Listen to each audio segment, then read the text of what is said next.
Bonjour, donc aujourd'hui je vais vous parler de vie antérieure et de karma. Alors le karma et les vies antérieures sont deux choses liées puisqu'elles sont liées au principe d'incarnation. Le karma signifie en sanskrit action.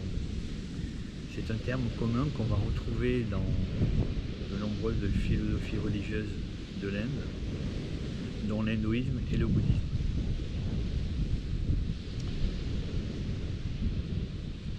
Donc en fait le karma c'est la rétribution de lois causales qui vont produire des effets dans le présent. Donc ces lois causales sont liées aux vies antérieures, aux vies qu'on a pu mener dans d'autres incarnations, dans d'autres temps, et donc dans d'autres vies.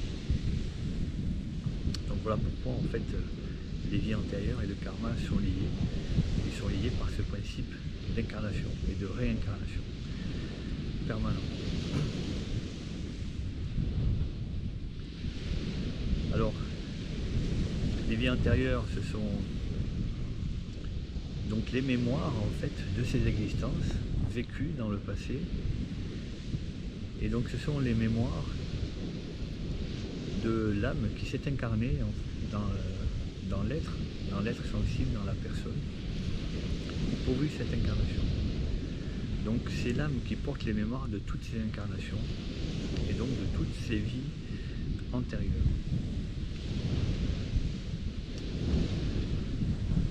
Alors dans le principe des vies antérieures, nous sommes issus d'une lignée d'êtres humains, lignée des Homo sapiens. Donc on peut dire que à moins de 300 000 ans, moins 600 000 ans, on définit l'origine de l'Homo sapiens à moins 600 000 ans. Premier homme moderne, mais sur cette lignée beaucoup plus lointaine puisqu'elle remonte à plusieurs millions d'années avec les premiers primates dont nous sommes issus. Donc on va dire sur les hommes modernes, l'Homo sapiens. Donc nous avons ces 600 000 ans, nous sommes tous issus de ce premier homme, de ces premiers hommes modernes. Et donc dans ce principe de réincarnation, chaque nouvel être humain va venir vivre une nouvelle vie, mais avec l'empreinte de la vie passée, de la vie de ses ancêtres ou d'autres ancêtres complètement éloignés. Donc c'est pas nécessairement dans les vies antérieures les lignées qu'on appelle le parental, ça c'est autre chose. C'est vraiment le principe d'incarnation qui est lié à l'âme, et donc à cette âme qui vit des expériences à travers l'incarnation d'un être vivant, parce que ça peut être aussi un animal, et donc a fortiori, bien sûr, un être humain. Alors le karma, qu'est-ce qu'il représente?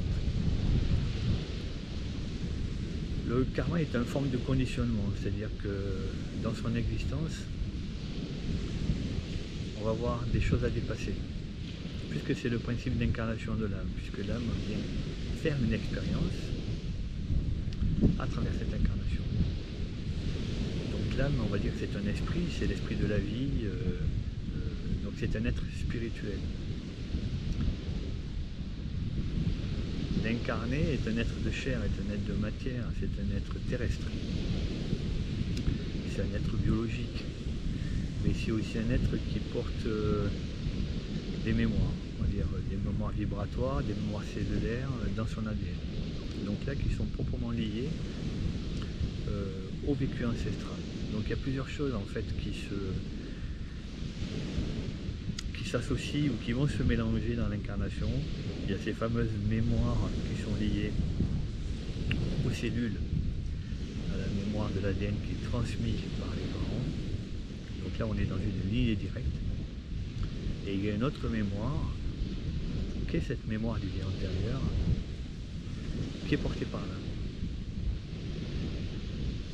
Donc on va dire que le principe karmique est le principe lié justement à la matière, à cette information dans la matière, et donc à ce vécu d'un ancêtre, d'une personne,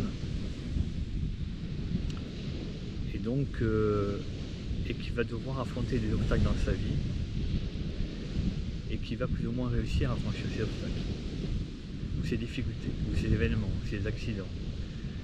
Souvent en fait on associe le principe du karma à une forme de mauvaise chance, de mauvais œil, de quelque chose qui nous est rétribué et dont on ne peut pas se débarrasser,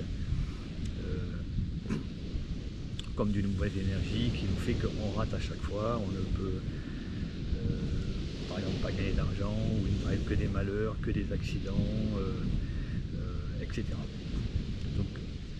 Donc ça c'est un principe un peu une idée qu'on a du karma, une idée un peu matérialiste, où on ne voit qu'en fait que le principe du résultat dans la vie, le résultat matériel, d'obtenir un bien, une situation, de la richesse, une reconnaissance.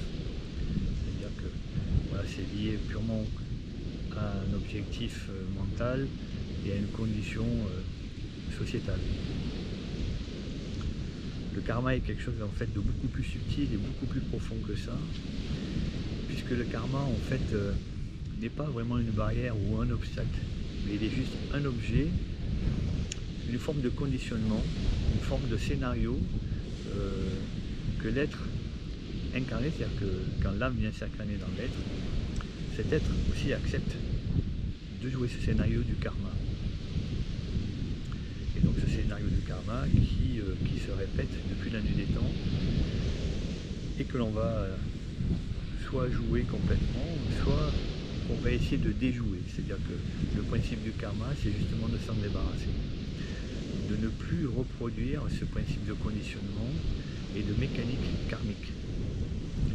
Parce que cette mécanique karmique, en fait, vient nous empêcher de pouvoir nous intéresser à ce qui est l'objet principal de notre incarnation, c'est notre réalisation. C'est-à-dire que cette âme ne vient pas en fait pour souffrir, pour subir, mais elle vient pour apporter la lumière, pour éclairer. Donc elle vient pour aider l'être justement à se libérer de ses karmas, de ses mémoires limitantes, de ses mémoires transgénérationnelles, de tout ce qui fait qu'en fait on est totalement absorbé par une forme de mécanique et une théâtralité de la vie, sans se rendre compte que nous sommes des acteurs qui avons accepté de participer à un grand film ou un grand scénario. Ce n'est pas le principe de la vie, et ce n'est pas le principe de l'incarnation, et ce n'est pas l'objet de l'âme. Donc l'âme est là pour apporter de la lumière, et pour apporter quelque chose de beaucoup plus profond, beaucoup plus subtil,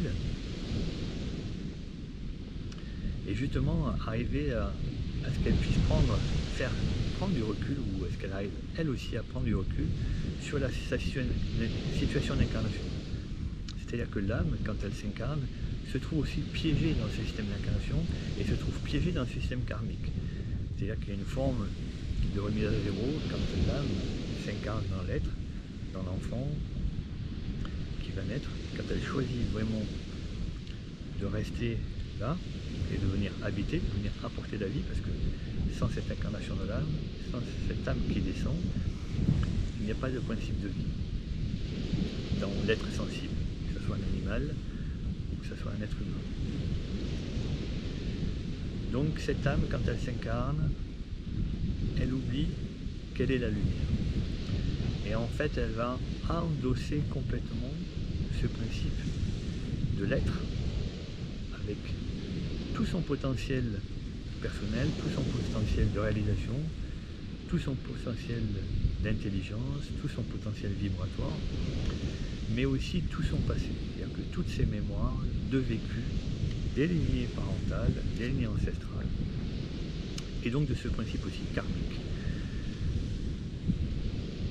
Alors il va y avoir deux choses aussi qui vont se superposer, c'est-à-dire que cette âme, en fait, comme je vous l'ai expliqué, elle oublie qui elle est, elle se fond dans la matière, et elle devient cette matière. Et donc elle devient l'objet de cette matière. Cette matière qui va être un être, qui va pouvoir se percevoir à travers deux pôles, le pôle intérieur et le pôle mental. Et là c'est vraiment deux spécificités. C'est-à-dire que le pôle intérieur sera toujours le grand guide, sera toujours la vérité de ce qu'on est. C'est-à-dire que dans ce pôle intérieur, on fait vibrer toutes les qualités que l'on a. Et ensuite, il y a ce mental qui va se construire dans le développement de l'être. Ce mental, il sert à s'adapter. Il sert à s'adapter au milieu, il sert à s'adapter aux parents, il sert à s'adapter à la société. En fait, il sert à s'adapter au conditionnement que l'on vient imposer à l'enfant. Donc ce conditionnement, il va être multiple, il va être fait de croyances, d'habitudes, de routines, d'objectifs, de lois, etc. Et il va falloir que ce mental, et ce mental va devenir un objet un peu dictateur, c'est-à-dire que ce mental va prendre le dessus sur la personne et va tenter de faire oublier à la personne, à l'être et à l'âme qui habite cet être qui elle est vraiment, qui il est vraiment à l'intérieur. Puisque le principe de ce mental, vu que c'est un objet de construction pour s'adapter à l'environnement qui est proposé, en sachant que dans cet environnement, il y a tout le passif des mémoires, il y a toutes les limitations, il y a tous les blocages énergétiques, mais aussi toutes les mémoires karmiques.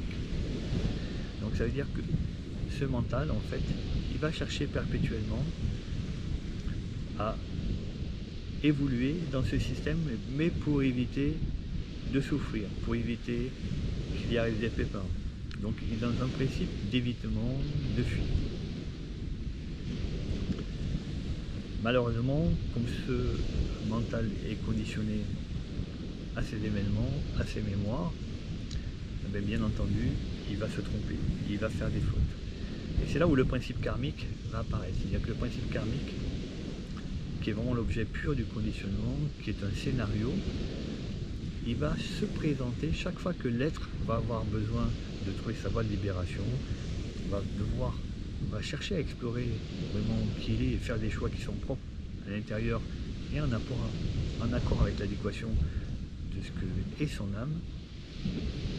C'est là que le principe karmique va venir à la surface.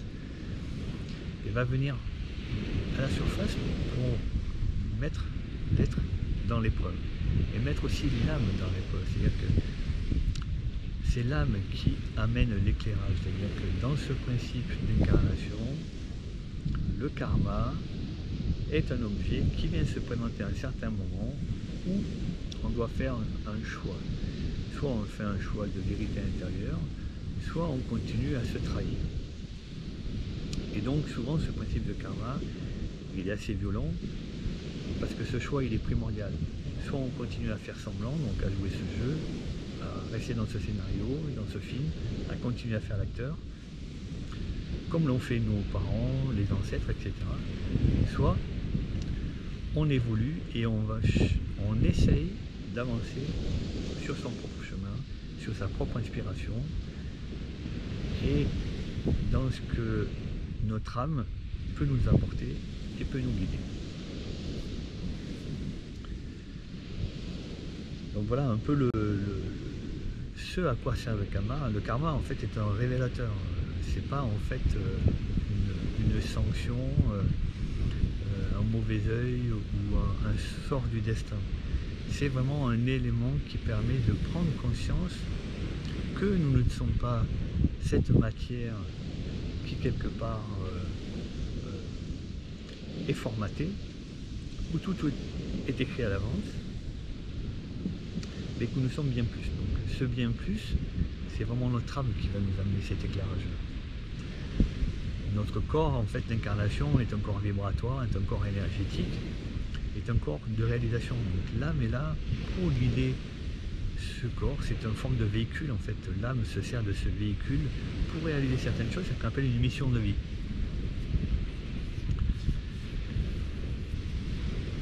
Alors les vies antérieures de l'âme, c'est encore autre chose, c'est-à-dire que cette âme, en fait, elle a un avantage, c'est que, en fait, dans ses incarnations, elle va faire des expériences. Et dans ces expériences, elle va apprendre. Elle va augmenter sa connaissance. Elle va augmenter sa connaissance sur elle-même, sur sa propre capacité à pouvoir prendre du recul sur les situations, et notamment sur les situations d'incarnation, qui imposent ce scénario, qui impose un film et qui impose d'être acteur avec certains paramètres, dont le karma.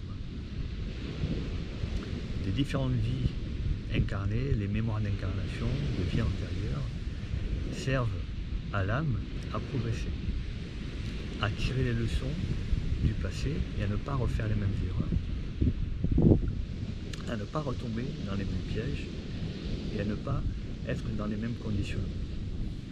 Alors bien sûr, souvent c'est pas évident parce que suivant la maturité de l'âme, l'âme peut être prisonnière des vies antérieures, suivant ce qu'elle a pu vivre dans une vie intérieure ou comment s'est terminée sa vie précédente. Elle peut rester bloquée, figée dans une forme de paradigme et de mode de vision qui n'est pas celui actuel. Et elle peut par exemple ne pas être en adéquation avec l'incarnation où elle est, se sentir mal à l'aise parce qu'elle est encore dans une vie passée et que cette vie passée dans laquelle par exemple elle était un grand personnage, un grand guerrier qui était en train de réussir quelque chose et qui soudainement a été fauché par le destin, par la mort, dans une guerre ou autre chose, se trouve privée de ce qu'elle pouvait réaliser. Mais là on est encore dans un principe karmique, c'est-à-dire que le principe c'est de l'apprentissage, c'est-à-dire que on est dans un principe d'ego, c'est-à-dire que croire que ce qui est important c'est de gagner une bataille, c'est d'être illustre et d'être célèbre, on est dans l'ego, on est dans le mental. Donc c'est ce même principe qui revient en fait. Le karma est juste pour montrer que nous sommes des êtres dans le mental et qu'il faut absolument sortir de ce monde du mental. Parce que ce monde du mental, c'est un monde totalement artificiel qui est conditionné à un scénario, à un film, à une situation, à des mémoires, et qui nous conditionne à être l'acteur. La vérité de ce qu'on doit être, en fait, dans la réalisation et pourquoi l'âme est là, et ce que l'âme doit découvrir, l'âme doit découvrir qu'elle est là pour amener la réalisation, pour être sur le chemin du potentiel personnel, pour amener quelque chose d'inédit, de nouveau, de créateur, qui est en lien avec le grand principe d'amour, de paix et de joie.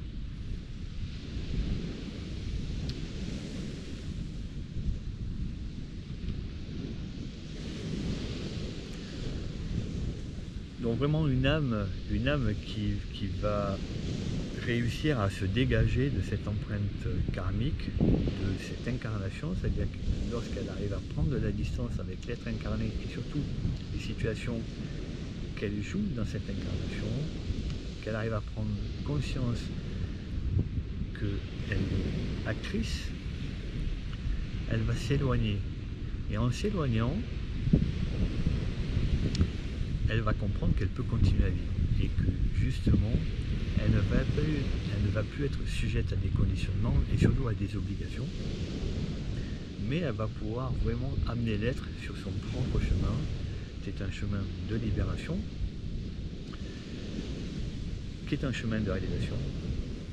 Et donc cette âme, lorsqu'elle réussit totalement à s'extraire du conditionnement de l'être, du conditionnement mental qui crée le karma, en fait, devient un être de lumière. Donc c'est la grande illumination du Bouddha, l'illumination du Nirvana, et c'est aussi le principe d'illumination de la lumière, de la transcendance dans la lumière, où l'être devient de la lumière pure.